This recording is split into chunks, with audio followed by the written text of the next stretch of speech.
Welcome back to Autistically Accurate and My Pensieve. I bet you're gonna like it. My Pensieve episode 47.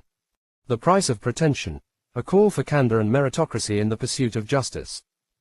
In modern society, where ideals of justice and truth are paraded as pillars of civilization, there lies an uncomfortable reality. The legal system, and indeed many other institutions, often presents itself as a virtuous guardian, dedicated to principles of fairness, equality, and integrity. Yet, beneath this facade, there exists an undercurrent of incentives, transactions, and self-interest that can, at times, overshadow its supposed commitment to these higher ideals.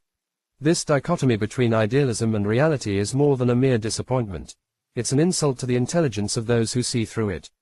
To rebuild respect and trust, society must be willing to strip away pretenses, confront its true nature, and operate with candid honesty about what motivates its agents and actions.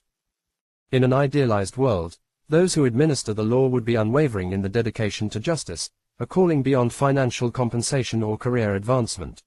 Figures like Judge Dredd, from dystopian fiction, embody this notion: a judge, jury, and executioner whose commitment to the law is absolute and unshakable, unfettered by considerations of personal gain. Goblin Slayer, driven by an obsession to exterminate goblins, similarly disregards monetary incentives. He would pursue his mission regardless of payment because it is part of his very being. These characters may inhabit fictional worlds, but they represent something many people desire in reality, a dedication so profound that it transcends self-interest, comfort, and convenience. In contrast, modern agents of the law operate within a structure heavily influenced by financial and professional incentives. Lawyers often rely on clients who can afford their services, and quality representation is increasingly tied to wealth rather than merit. Pro bono work exists but is limited and typically undertaken at the discretion of the lawyer or firm. Judges and prosecutors are public servants, yet they, too, are not immune to the pressures of career advancement, political influence, and sometimes even personal bias. This reliance on external motivations can dilute the purity of justice, reducing it from a noble calling to a transactional relationship, where outcomes may hinge more on resources than on principles. Such a system, when presented as unerringly virtuous, risks insulting those who recognize it for what it often is, a paid structure that serves, first and foremost, those who can pay. This pretense, the presentation of the justice system as a flawless arbiter of virtue, is not just disingenuous, it's offensive to those who can see through it.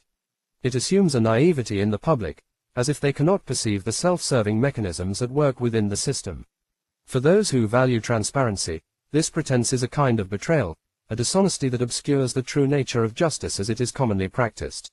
It says, in effect, trust in our commitment to justice, while hiding the extent to which justice is often conditioned by money, influence, and the pragmatic interests of those involved. What if, instead, society operated with forthright honesty? If legal agents, institutions, and governments openly acknowledged their reliance on financial transactions and admitted that, for most, the pursuit of justice is not a sacred calling but a structured employment? What if they said, we operate within the boundaries of our resources and incentives, and while we strive to uphold justice, we are not immune to the influence of power and wealth? Such an admission might dismantle some illusions, but it would foster a new, perhaps more enduring respect, born of candor rather than idealism. It would be a step toward authenticity, acknowledging that the system, while flawed, is at least honest about its nature. This shift from pretense to candor would not only foster respect but also strengthen accountability. When those in power are transparent about their motivations, the public can more accurately judge actions and outcomes, understanding when decisions are made out of necessity, not pure intent. It creates a framework where dishonesty, the act of pretending at virtue, is itself grounds for distrust and even reprisal. As aforementioned, such a framework demands respect through transparency. Don't insult my intelligence by hiding behind a mask of virtue. I see your real motives, and if you try to deceive me, you'll earn the consequences of that choice. In a society that values candor over pretense, those who attempt to disguise self-interest as moral duty would be called out, facing social or professional consequences for betraying this unspoken contract of honesty. Furthermore, the ideal system would allow a true meritocracy in which those who expose dishonesty or reveal error through sound reasoning and truth should be rewarded for their merit without needing to pay or influence the system to ensure their victory. Like winning a fair contest, Those who prevail in debate or legal matters by force of truth and reason alone should feel they have won not only personal credibility but also a form of societal respect that has intrinsic value.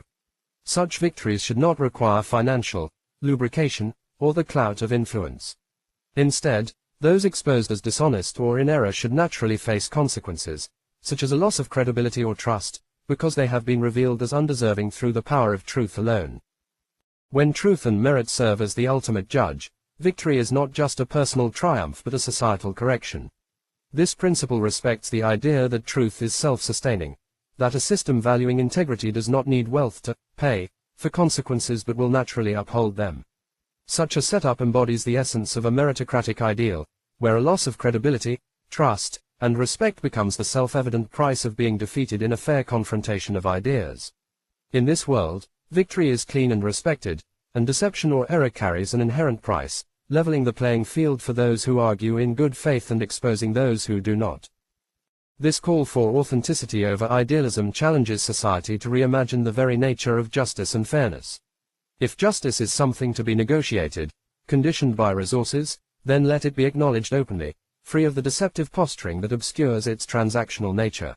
Such an approach would not solve all issues, nor would it satisfy everyone's vision of a fair system, but it would offer a more honest starting point. When people know what they're dealing with, when they understand the realities of the system, they can engage with it more meaningfully, advocating for changes with a clearer understanding of its limitations and strengths. In a world where pretenses are stripped away, justice may no longer appear as a flawless ideal, but it would be truer to its reality. This is not a call to abandon ideals altogether, but to stop insulting the public's intelligence with empty posturing. If the legal system and its agents are willing to own their motivations, they might find not only greater respect but also a more authentic connection to the people they serve. Society, in turn, would move forward with a sharper understanding of what justice looks like, not as an unreachable ideal, but as an honest, if flawed, human endeavor, where truth, reason, and merit speak for themselves without pretension or disguise. Thank you for watching this presentation. I'm confident I will compose and upload more regularly now that I have an AI reciting my script of saved philosophical commentary posts for your edutainment. Please like, comment, subscribe, and share my videos and channel to everyone you believe will appreciate such serendipity.